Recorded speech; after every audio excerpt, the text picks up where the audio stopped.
Dear students अस्सलाम वालेकुम।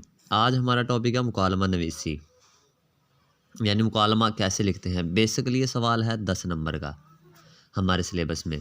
मुकालमा के मुकाबले में एक सवाल आता है रुदाद नवीसी, लेकिन वो रुदाद नवीसी है हमने वो नहीं करना, क्योंकि वो बड़ा टेक्निकल सवाल है। रुदाद की निस्बत मुकालमा बिल्कुल आसान है।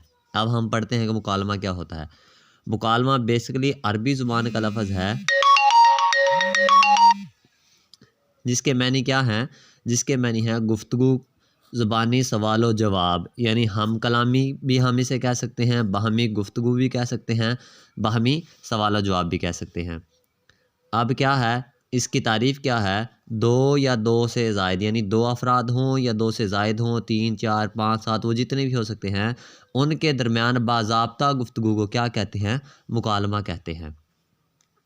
अब हम देखते हैं कि मुकालमा कैसे लिखा जाता है, उसके अहम नुकात क्या क्या हैं।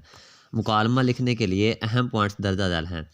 जो हमारा निसाबी तकाज़ा है, हमारा जो निसाब है वो ये मांगता है कि मुकालमा सिर्फ़ दो बंदों के दरमियान हो। हम यहाँ पे मुकालमे की तारीफ़ में पढ़ के आए हैं कि मुकालमा दो या दो से ज़्यादा अफराद के दरमियान भी हो सकता है, लेकिन जो हमारा निसाबी मवाद है, निसाबी मवाद के मुताबिक मुकालमा जो है वो सिर्फ़ दो बंदों के दरमियान है। और ये क्या है, ये मसरूई ना हो, यानी इसका कोई ना कोई मौजू होना चाहिए, किसी न किसी बात पे बहस होनी चाहिए। अब दूसरा पॉइंट क्या है, दूसरा पॉइंट ये है मुकालमा बहस करने वाले अंदाज में हो। ऐसे ना हो बस दो बंदे बातें करें, बस जर्नल जैसे हम बात कर रहे हो, वो मुकालमा नहीं होता। मुकालमा वो होता है जिसमें कोई अंदाज़े बयां ऐसा हो, बहस कर रहे हों वो। दोनों अफराद की सोच क्या हो, एक दूसरे से मुतज़ाद हो, कंट्रास्ट पाया जाता हो। एक हाँ में, एक उसकी मुदाकबत करता हो, यानी उसके हाँ में कहता हो, दूसरा उसकी मुखालफत करता हो। अब तीसरा पॉइंट क्या है, मुकालमे का आगाज़ और अंजाम फितरती तौर पर हो, यानी फितरी होने चाहिए। जो आगाज़ और इख्तिताम पर मंजरनामा लिखें वो ब्रैकेट में लिखेंगे, यानी हम एंड पे और स्टार्ट पे मंजरनामा लिखेंगे, और वो मंजरनामा किस तरह लिखेंगे, हम ब्रैकेट्स की सूरत में लिखेंगे।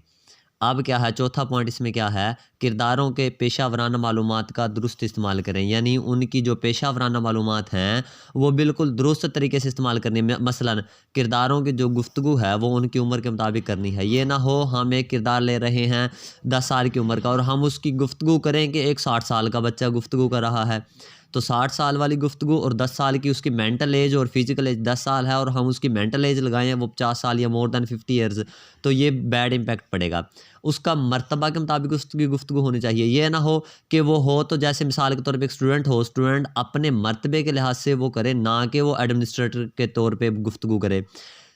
तो हम जिन्स हों, यानी उसकी जिन्स के मुताबिक हो। ये ना हो कि हम मेल और फीमेल को एक ही तरह के गुफ्तगू में करें, यानी हर बंदे का मेल में और फीमेल में गुफ्तगू करने का अंदाज़ थोड़ा सा स्टाइल जो है वो मुख्तलिफ होता है। हमने वो मुख्तलिफ अंदाज़ भी बताना है। उनकी तालीम और पेशा के मुताबिक उनकी गुफ्तगू होनी चाहिए। तालीम यानी उनकी हम एक एक स्टूडेंट, जो मिसाल के तौर पे दो स्टूडेंट्स के दरमियान मुकालमा है तालीम की अहमियत के बारे में।